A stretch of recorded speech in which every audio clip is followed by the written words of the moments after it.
Hi friends, welcome back to my channel. நம்ம இன்றைக்கி popcorn chicken gravy எப்படி பண்ணலான்னு பார்க்கலாம். அதுக்கு கடாய் வச்சு எண்ணெய் ஊற்றிக்கோங்க. பட்டை லவங்கம் ஸ்பைசஸ் எல்லாமே போட்டுக்கோங்க.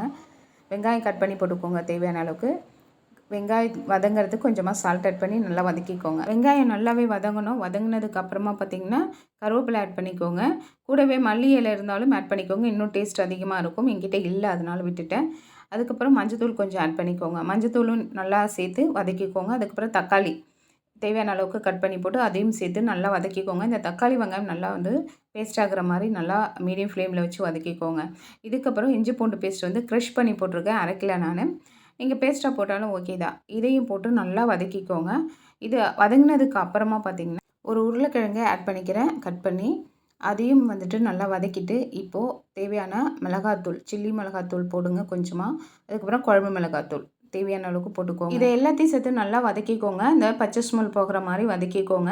இதை நல்லா வதங்கினதுக்கு அப்புறமா பார்த்தீங்கன்னா கூடவே கரம் மசாலா, அடுத்தது சிக்கன் மசாலா இதையும் ஆட் பண்ணி நல்லா வதக்கிக்கோங்க.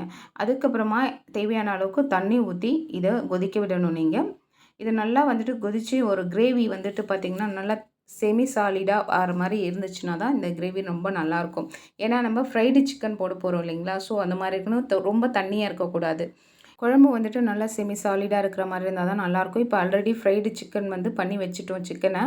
இப்போ இந்த குழம்பு நல்லா கொதிச்சதுக்கப்புறமா அதில் இந்த ஃப்ரை பண்ணி வச்சுருக்க சிக்கனை எல்லாமே போட்டாச்சு, சிக்கன் பப்ஸ் எல்லாத்தையுமே. இது ஜஸ்ட் ஒரு 2 மினிட்ஸ் தான் நீங்கள் மூடி போட்டு வைக்கணும். அவ்வளோதான், ஆஃப் பண்ணிட வேண்டியதான். ஃபைனலாக குழம்பு ரெடி. சூப்பராக இருந்துச்சு.